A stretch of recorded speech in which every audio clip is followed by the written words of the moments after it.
So hello guys, in today's video we're gonna be implementing our own GPT model. So we're gonna be implementing a GPT-2 styled transformer model. As I said in a previous video, so this video is a follow-up for the Attention is All You Need paper explained video.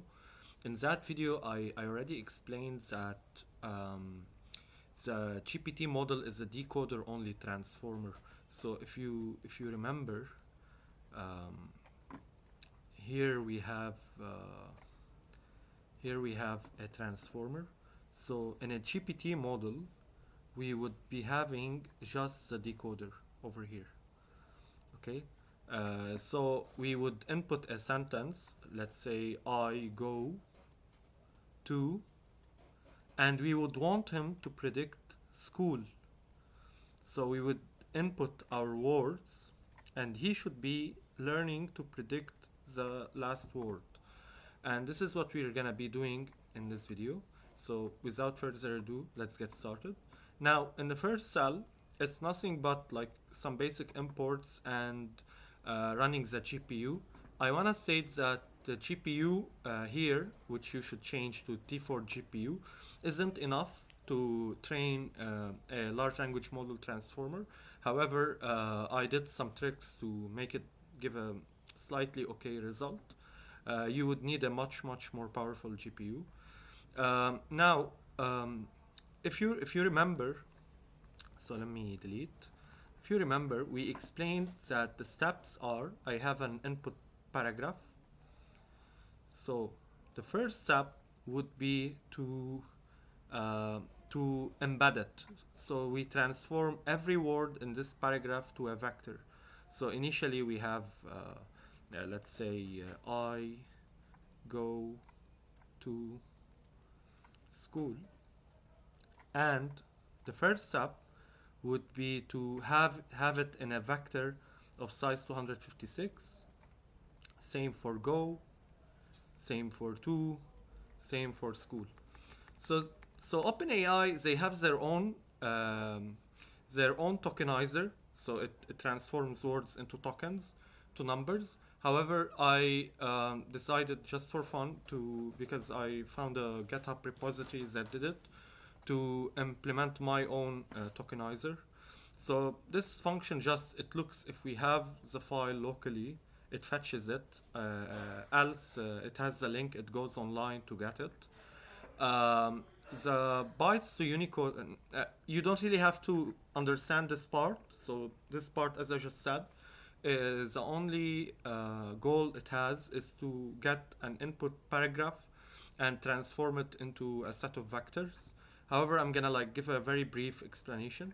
So bytes to Unicode, basically it takes the known characters like A, B, C, D, exclamation mark, and it maps their ASCII representation normally. However, words outside this range, like outside the range of normal characters, it maps them to something outside.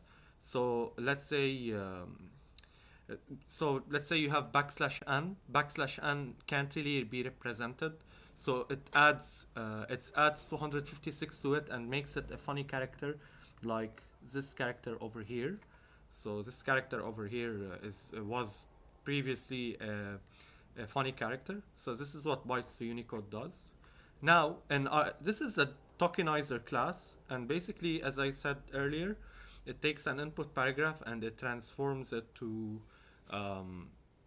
vectors. Now, I needed two things to do that. I needed OpenAI's encoder and OpenAI's vocab. So this is what I needed. So I use this function to fetch them if they don't exist locally. And basically, I iterated them. I put the tokenizing rules, so the tokenizing rules of merging, how to merge characters over here. You don't really have to understand this part. As I just said, it just maps. We have a vocabulary. of all the English language words, and it maps every word to a vector of size 256. So this is the tokenizer, this is the vocab size, and yeah, that's it. Okay, you're free to read it, but you can just like use it in your code. And again, you can just use OpenAI's tokenizer directly. But for fun, I wanted to implement it, and maybe some of you guys would want to read the code. Um, Now, for the next part, we have the dataset.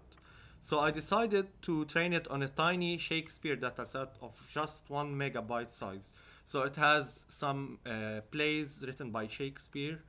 So obviously, the model, when you would want to talk to him, he would answer by words that he memorized from the Shakespearean plays, as you'll see later on. So basically, every time we would take a block, okay, and of a block size, let's say we would take 80 words, and we would want our model to predict the next word, okay. And here in this part, I split the dataset into train and validation. So we can validate, so we don't overfit. However, we are gonna overfit because the dataset is too small. So the validation was just these words, and we had just 305,000 words to train our model on. So this is the first part. Now, this is the fun part, really, and it is making the architecture for the GPT model class. So, first of all, I only took a block size of 128. So, usually it's 256, but Collab can't take it. I use the dropout. If you're not familiar what a dropout is, it's dropping out 0.1% of the weight, so you don't overfit. The number of embeddings for each word is 256, and the number of layers, so the number of decode, I said it's decoder only. So here, this n, the number of decoders is 4. So we have 4 decoders in series, one after the other, 4 times. And the number of heads in the attention here is 4. Now, regarding the time embedding, I already explained it in a previous video, so go check it out. It uses the sinusoidal time embedding, and this is what's being done over here.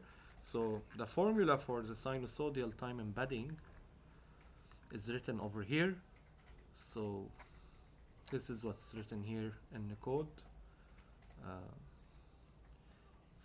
Yeah, that's it. So we get the position, and we do an exponential. It's basically applying this formula over here, and it's only to add time relevant information. And basically we're saying, let's say I go to school. I want the model to understand that I is at the first position. So that's why we add positional embedding. And as I explained earlier in a previous video, we can just simply add the index. However, it has been found that using the sine and cosine, like they did in the paper here, is much more efficient. For the normalization, so far we defined the time embedding, okay, which is basically over here. Let me delete. So we have our input, we add positional encoding, and now we wanna define how we're doing our attention. Now, I already explained that we are doing a decoder only attention. So let me reload. So we are doing decoder only. So forget the second part, forget the encoder part. We're doing the decoder only. So we have add and normalize. We have a feed forward network. We have a masked multi-head attention. So the most important part, as you can see, is the masked multi-head attention, and it's taken care of over here. So I defined the class casual self-attention. And basically, first you define the number of heads, because I explained in a previous video multi-headed self-attention. So the head dimension is so how many basically, let's say you have eight heads, so you want to do eight different types of attention, and you initially had 256 numbers to represent every vector of every word. So you would divide 256 by 8 to get the dimension of the new vector. So you have a vector of size 256, and you want to do multi-headed attention. So you divide it to 8 separate vectors of size 256 by 8, which is 32. So we have 32 numbers here. And I explained in a previous video that we do this using a neural network to map us. So this is what's being done over here. Now, regarding the Q, K, and V. So we have a linear layer that takes us from dimension C to dimension 3 times C, okay? And I defined it in just one variable. So we have one variable that describes to us the Q, K, and V matrices. Okay. So so basically, initially we have an input vector, okay, of size C. We map it into 3C. I'll tell you why. Because here in the forward loop, what we do is that we change. So we had the matrix of size B, T, and 3C. We use a view function, which I explained in a different videos, that it makes us view the matrix in a different dimension. And we make it into 3 separate matrices of size C. So earlier, we had an input vector of size C. We got it into, we called QKV of size 3C. We did dot view, and we gave the third position as 3. So now we have it of dimension 3 by C. Okay, I hope it's clear. So this is what we would have here. It used to be 3C. Let's say it used to be, let's say C was 32. So we had 32 numbers, and then 32 numbers, and then 32 numbers. We use the view function to make it of dimension 3 by 32. I hope it's clear this way in code. And basically, the step after that is that after we got the QKV, we want to unbind them, because we want this to be Q, and this to be K, and this to be V. So we use the unbind function, and we take the dimension equal to. So this is 0, the batch size. This is T, the number of tokens. And then the dimension 2 over here, we unbind over it. So this is how we split it. So basically, we got an input X of dimension C.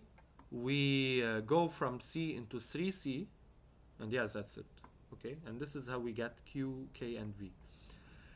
The step after it is we do a transpose, and we interchange dimension 1 and 2, which correspond to dimension 2 and 3. And this is only done so that we do a dot product between K and Q, like in the formula over here. So I explained, we do Q into K transpose over radical D, and all of this quantity we multiply it by V. So this is what's done over here. We multiply K by the transpose of Q by the transpose of K, the query and the key, and then we divide by the square root of the head dimension. Now, if you're not doing multi-headed attention, you divide by radical 256, but because you divided your 256 into multiple heads, you divide by your new head dimension. And after that, we want to do, because this is a decoder, this is not the encoder, so we want to do masked self-attention. So every word in the future we want it to be a lower triangular matrix. So every word over here we want to put minus infinity over it. We don't want to look into the future. I explained that in the previous video. So we do masked fill, and we fill it with minus infinity. And after that, we apply the softmax on the last dimension. And finally, we multiply the attention matrix ATT by the value matrix, just like in the formula. So in the formula, we do ATT so far had the ATT had the softmax of QK transpose over radical D. We multiply it by V now to get the output Y. And yeah, that's it. Then we do a residual dropout. And residual dropout, I already said earlier in this video that it's done so that we don't have overfitting. For a multi-layer perceptron, this is a normal multi-layer perceptron. We do a dropout. We do a projection from. So initially we go from C into 4C, then we go from 4C into C. So we have two. We have here one hidden layer, input C, output C, and we map it into 4C. And for the layer normalization class, very easily we compute the mean, the variance, and we subtract the mean and divide by the standard deviation, which is the radical variance. After that, we multiply by W, then we add B. So this is just normalization. So you have X, you subtract the mean of X, you divide by the standard deviation. This is what's multiplied by the weight in multi-layer perceptron, and then you add B. Very basic stuff over here. Finally, this is the overall class, the GPT class. So we first want our tokenizer. So toc_imp is the tokenizer, which we built above, which maps a word into a vector. The time embedding is use sinus. I don't know why I called it this way. Now you are free not to use it. In case you didn't use it, you use a normal embedding. The dropout already explained. The blocks, these are the fully connected layers. Now, basically every time you get your tokens, after you get your tokens, you add the positional embedding, and then so here is where we add the positional embedding to X. Then in every block, you do the multi-headed self-attention, and the BLK is basically just attention block followed by so it's basically this block over here. It's basically the BLK is basically this block. So we do mask multi-head attention, we add and normalize, we feed it into a forward network. And yes, that's it. And as I said earlier, the goal is to predict the next word. Okay, so I used here the cross entropy loss because we're basically predicting output probability for every word in a dictionary. So I use the cross entropy loss, and yeah, that's it. So let's look at it again in the overall picture. Let me delete. So there's no eraser over here. So first, the tokenizer in the code, if you wanna look at it again, it's done over here at the very start. And again, you can just use OpenAI's tokenizer, OpenAI's BPE. The next step is time embed is a positional encoding. So the sinusoidal positional encoding. So it's this class over here. sinusoidal PE. Regarding the blocks, so add and normalize. The normalization is basically subtracting the mean and dividing by standard deviation. So it is done in this class over here. The casual self-attention is we're basically masking the future, and masking the future is done over here. So we're filling it with minus infinity for every block ahead. Um, you can just expand over this using a pen and paper, and you'll see how it's filling minus infinity. Basically, we're taking an input. We're calculating QKV as 3C in dimension using a fully connected layer. Then we're unbinding them and giving Q a dimension of C, K a dimension of C, and V a dimension of C. Then we're multiplying Q by the transpose of K. We're dividing by the standard deviation. And then we're doing a softmax. And finally, we're multiplying by V to get our attention matrix. The multi-layer perceptron, the fully connected layer, is basically with one hidden layer. So it's taking us from C into 4C and back to C.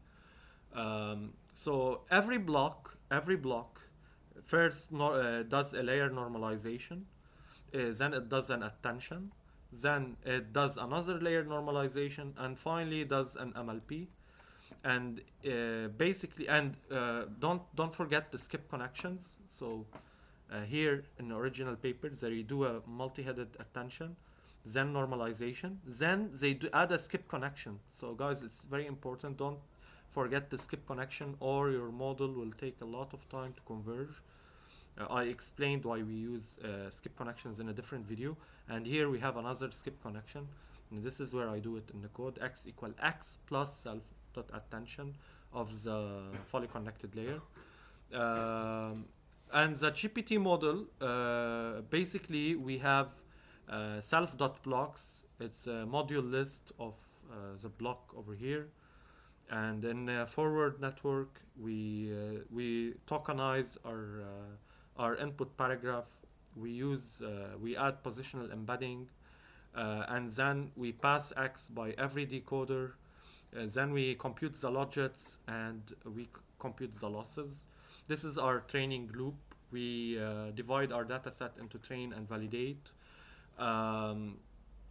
Here we have an LR scheduler, cosine LR scheduler. If you don't know what that is, it's okay. It's basically just for the learning parameter. You can read about it online.